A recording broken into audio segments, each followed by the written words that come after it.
ETF index mutual funds నేర్చుకుని stock మార్కెట్లో రాణించాలనుకుంటున్నారా? వెంటనే ఈ నెంబర్కి కాల్ చేయండి. నమస్తే, వెల్కమ్ టు సుమన్ టీవీ. నేను పద్మిని. ప్రస్తుతం పాటు ప్రముఖ ఆధ్యాత్మికవేత్త, వాస్తు జ్యోతిష పండితులు, శ్రీ విద్య ఉపాసకురాలు శ్రీమతి జయప్రద గారు మనతో పాటు ఉన్నారు. మాట్లాడదాం. నమస్కారం అండి. నమస్తే అమ్మా, శ్రీమాత్రే నమః. జాతక పరిశీలన లేకపోతే గ్రహానికి సంబంధించి లేకపోతే ఆ నక్షత్రాలకి సంబంధించి చాలా అద్భుతమైనటువంటి రీసెర్చ్ చేస్తూ ఉన్నారు కాబట్టి మిమ్మల్ని నేను ఒక ప్రశ్న అడుగుదాం అనుకుంటున్నాను. సర్వసాధారణంగా ఆదివారం పుష్యమి మొన్న జరిగింది. మొన్న ఫిబ్రవరి 1వ తారీఖున ఆదివారం పుష్యమి వచ్చింది. రవి పుష్యమి యోగము మంచి పవర్ఫుల్ డే కింద చూస్తారు. గురువారం పుష్యమి వచ్చినా కూడా అలాగే చూస్తారు. పుష్యమి అనే నక్షత్రం చాలా శుభదాయకమైనటువంటి నక్షత్రం అని పేరుంది దానికి. అయితే ఇట్లా స్పెషల్ డేస్ పుష్యమి నక్షత్రం సూపర్ సూపర్ అని మీలాంటి వాళ్ళందరూ చెప్తుంటే కింద కమెంట్స్లో నేను అబ్జర్వ్ చేసింది ఏంటంటే, మాది పుష్యమి నక్షత్రం, మా లైఫ్ ఏం బాగాలేదు, చాలా స్లో లైఫ్ మాది అని చెప్పి కమెంట్స్ పెట్టిన వాళ్ళు చాలా మంది ఉన్నారు. మాక్సిమం ఇదే ఉన్నారు, పుష్యమి నక్షత్రం నాది, మీరు చెప్పింది నిజమని చెప్పిన వాళ్ళు అసలు లేరు. ఎందువలన? What is your analysis on this? నక్షత్రం లక్షణాలు మనం చూసుకుంటే నక్షత్ర లక్షణాలు వేరు, యోగాలు వేరు. ఇవి జాతకపరంగా వచ్చే యోగాలు. ఇవి పుష్యార్క యోగం అనేది తిథి వారం నక్షత్రం కలిసిన యోగము, దాని ఒక ప్రభావం అద్భుతమైన యోగం. అది ఆ యోగంలో కొన్ని కార్యక్రమాలు చేయడం వల్ల కలిసి వస్తుంది. ఇక పుష్యమి నక్షత్రాన్ని మనం తీసుకొని అనాలిసిస్ చేద్దాం. మా యోగం మాది బాలేదని అంటే గత జన్మలో వాళ్ళు చేసుకున్న ప్రారంభ కర్మ ఏదైతే ఉందో, ఇప్పుడు మనం ఎలా ఉండాలి అనేది నిర్ణయించేది మన రాశి. అంటే మనం ఇలా పుట్టాలి, ఈ రూపంలో పుట్టాలి, ఈ రూపురేఖలతో ఉండాలి, ఈ లక్షణాలతో కలిగి ఉండాలి అనేది రాశితత్వం. కానీ ఎలాంటి జీవితాన్ని అనుభవించాలి అనుకునేది లగ్నం. ఓకే, మనం పూర్వజంలో మనం పుణ్యరాశి ఎక్కువ ఉందా, పాపరాశి ఎక్కువ ఉందా చూసుకుంటూ, పాపరాశి ఎక్కువ ఉంటే ఏ లగ్నంలో పుట్టాలి, పుణ్యరాశి ఉంటే ఏ లగ్నంలో పుట్టాలి. సో లగ్నాన్ని బట్టి వాళ్ళ లైఫ్ జీవితం అనేది మారుతుంది తప్ప రాశి బట్టి జీవితం మారదు. నక్షత్రం బట్టి మన లైఫ్ మారదు. కాకపోతే నక్షత్రం ఒక గుణగణాలు మనకి వస్తాయి. సో గుణగణాలు వచ్చాయి అంటే ఎంతో కొంత పుణ్యం చేసుకున్నాం అని అర్థం. అలాగే పుష్యమి నక్షత్రంలో పుట్టాము అంటే పుణ్యం కింద చేసుకున్నట్టే లెక్క. పుణ్యం చేసుకుంటేనే పుష్యమిలో పుడతాం. పుష్యమి నక్షత్రం అంటేనే పుణ్యం. మాకు ఈ కష్టాలు వస్తున్నాయండి అని అంటే మనం దేవుడి దగ్గర వరం అడుగుంటాం. మేము చేసుకున్న ఏదైతే పాపకర్మ ఉందో దాన్ని తొలగించే అవకాశాన్ని మాకు ఇవ్వండి స్వామి అని అడుగుంటాం. అడిగితేనే స్వామి మనని ఇలా పుట్టించుంటారు. సో లగ్నంలో పుట్టినప్పుడు, ఆ లగ్నం పడినప్పుడు ఆ లగ్నానికి కనిపించే పాప ప్రారంభ కర్మ ఏదైతే ఉందో అది అనుభవించాల్సిందే. ఎక్కువ కష్టాలు పడితే వాళ్ళు అంతా బ్రహ్మాండంగా మోక్షలోకానికి వెళతారు. రేపు వచ్చే రాబోయే తరాలన్నీ కూడా వీళ్ళ పేరు ప్రఖ్యాతులు పెరుగుతాయని అర్థం. అంతేగాని దారిద్రమైన జీవితం అని మేనిఫెస్ట్ చేసుకుంటే మనం ఏం చేయలేము. కానీ అంత ఓపిక లేదండి. మోక్షం వస్తుంది, ఓకే బాగుంది, మంచి సాధన చేసే వాళ్ళకైతే అల్టిమేట్ గోల్ మోక్షం. కానీ మాకు అంత ఓపిక లేదండి, కష్టాలని మేము భరించలేకపోతున్నామండి అని అంటూ ఉంటే బాధ అనిపిస్తుంది. ఆ కమెంట్స్ చూస్తే బాధ అనిపిస్తుంది. ఇట్లా మరి ఎట్లా మారుతుంది జీవితం? ఇంత స్లోగా ఎందుకు ఉంటుంది అసలు వాళ్ళ లైఫ్? స్లోగా ఉండదు నాన్న. ఇప్పుడు పుష్యమి నక్షత్రానికి అధిపతి ఎవరు? శనేశ్వరుడు. నక్షత్రం ఉండేది ఎవరు? కర్కాటక రాశిలో. సో కర్కాటక రాశి అధిపతి ఎవరు? చంద్రుడు. అంటే శనేశ్వరుడు చంద్రుడు అంటే ఇక్కడ వాయుతత్వము జలతత్వం రెండు కాంబినేషన్స్ కలిసి ఉన్నాయి.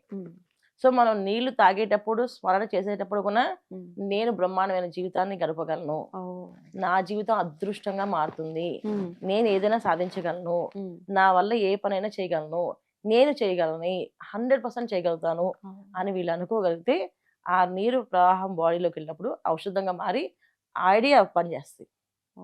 ఇది మన ఆయుర్వేద శాస్త్రంలో చెప్పారు. నీళ్లు తాగేటప్పుడు నీరుకు పవర్ ఉంది, నీరుకు మెమరీ ఉంది. సో నీటితో మనం ఏదైతే అంటామో అది మనతో స్పందిస్తుంది. సో వీళ్ళు ఏంటంటే ఏం చెప్తారో వీళ్ళు ఏం మారదు అని వీళ్ళు ఫిక్స్ అయ్యారు. వీళ్ళే వస్తూ ఉంటుంది. వాయుతత్వమైన రాశి కదా వీళ్ళది పుష్యమి నక్షత్రం. గాలిలో వ్యాపిస్తుంది చుట్టూ ఈ మాటలు తిరుగుతుంటాయి రౌండ్ గా. అవును, ఏం బాగా ఇప్పుడు మనం వెళ్ళగానే ఇప్పుడు మనం మామూలుగా మనం చెప్తే ఒక మంచి పర్ఫ్యూమ్ వేసుకున్నాం, రాగానే ఆ రూమ్ అంతా సువాసన జరుగుతుంది. ఎందుకు వచ్చింది? పర్ఫ్యూమ్ ఎప్పుడు వేసుకున్నాం మనం? పొద్దున్న ఎప్పుడో కొట్టుకున్నాం ఏంటి శారీ మీద. కానీ సడన్ గా ఎంటర్ అవగానే వాళ్ళకి వచ్చింది. ఎలా వచ్చింది? వ్యాపించింది గాలి వల్లే కదా.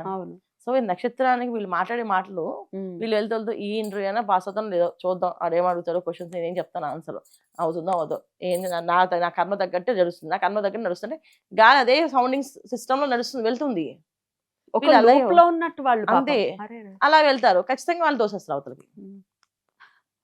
సౌండింగ్ అంతే కదా. ఇప్పుడు బాడీ ఎనర్జీ వచ్చిన వెంటనే మనం ఏం చేస్తాం, ఇలా మూసుకుంటాం ముక్కు మూసుకుంటాం. 100%.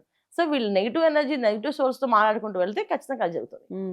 రెండోది ఏంటి, వీళ్ళకి కర్కాటక రాశి ఉండడం వల్ల ఏంటంటే కొంచెం లోభత్వం, అంటే ఏదైనా సరే కొంచెం జాగ్రత్తగా పనులు అనొచ్చు మనం, జాగ్రత్త పనులు కొంచెం ఉంటుంది, కొంతమందికి ఉంటుంది.